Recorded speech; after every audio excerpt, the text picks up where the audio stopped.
That's me on the trail right there. Put that right there. Yes, backpacking is one of my many passions.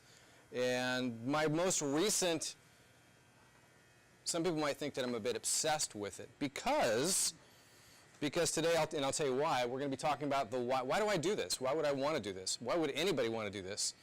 Certainly how to do it and how most everyone can do it. And then who should do it? So, you can't walk an altitude uphill without being in good shape.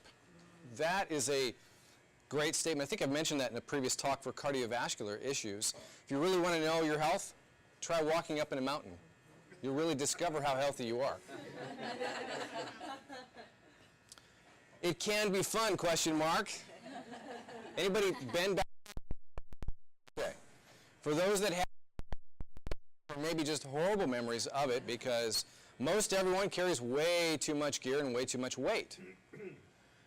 But developing an adventure lifestyle is a reason for staying in excellent health. So this would be the reason why I would go out running. You know, getting up in the morning early and going out, just put your shoes on and going running. Not the most exciting. If you do not prepare for a mountain trip, you're going to have big problems. It will be quite irritating, frustrating, and downright painful, so you need to be prepared. So this was a couple of weeks ago, a picture that I took. Doesn't look as good on this big screen, but who doesn't love stuff like that? I mean, absolutely beautiful nature scenes. So why do we do this, or why do I do this? Backpacking is the most, this is my motto, so to speak. This is route.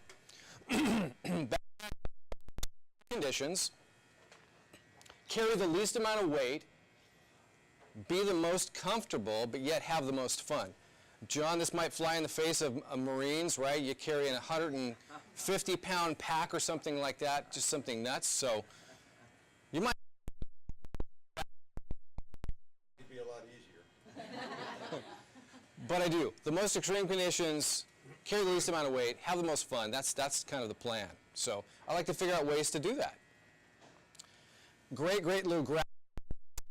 The amount of weight on your back is inversely proportional to the amount. So true. Carry out here on the scale. Weight, and you're going to have the most fun, truly. And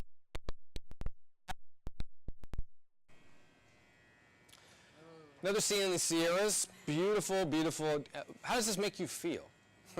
I love this. And we need to talk about your backpack, your shelter where you're going to sleep, and then also, so that's the big three right there. Most everybody gets this, well, I don't want to say wrong because it depends on the situation. If you're in winter camping, you might have to carry a little bit heavier gear, but still, minimal weight, the least amount that you can carry, being safe, the better. This is just a little example of, and I'm in here, I'm in the ultralight category. So less for your backpack itself. The shelter weight about a pound as opposed to a big tent that's about 4 or 5 pounds. And of course the sleep system, sleeping bag, 1.5 pounds or more. Mine, a pound. So mine's even less than this here. So this is like an this out because it's significant. So standardly, because everybody's so frightened about going up into the mountains into the wilderness, you're going to get eaten by bears and you're not going to survive and you're going to freeze to death, all those things. So an average backpack about 6 pounds, empty. Sleeping bag more, usually the rest of the gear adds up to a stove. We have, of course, the first aid kit. Instead of it being, this big massive thing, I like to carry something small because you're not going to use that. Come on now. Headlamp, kits, things like that.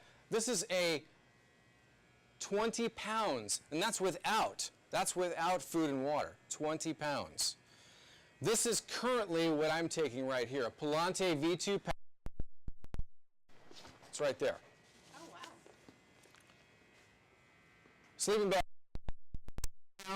My tent, it's a poncho tarp. It's also maybe 7 ounces. So my base pack weight without food and water is 5 pounds. Literally everything that I'm talking about is absolutely right in here. Everything on that list is right here. Believe me, this is much easier to carry around, right? Would you agree? So this is me years ago, in the early 90s, with a 50-pound pack. Of course, it is in the winter, but it's 50 pounds. This is today. Palante pack. Hello. Whoops, I hit the wrong button. There we go. Another reason why to hang out with my boys. These are my 3 boys. So, most difficult trips that I've done, it's Mount Williamson, more difficult, way more difficult than Mount Whitney, 175 feet lower than Mount Whitney.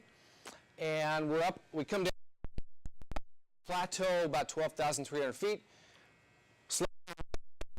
Woke up 4 in the morning to thunder, lightning, jump up, another 1.5 miles to go to get down to this really steep chute to get down to the trail.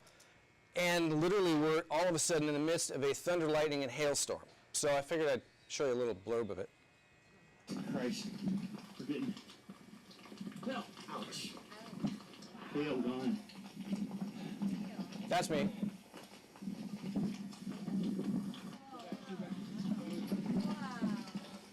It's long words, and yesterday we couldn't have done this. Window. Lots of lightning. Lots of thunder. Bugging out.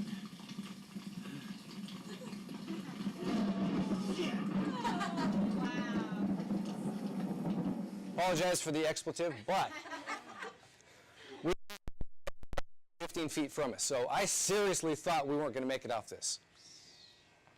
This is the most beautiful trip I've done, up on a 100-foot plateau right up here, green grass. I put up a tarp, not a tent. Huge rushing stream here, big rushing stream coming down from those granite peaks with snow and a deer right by my tarp. It's absolutely amazing. So I thought I'd finish with John Muir. So who should do this? I think everybody should do this. Absolutely amazing to do it right and have lots and lots of fun. John Muir says, in every walk with nature, one receives far more than he seeks. That's it. Let's go. Thank you, Dr. Jim, You're welcome. for that adventurous backpacking you did and sharing it with us. It wasn't glamping. Yeah.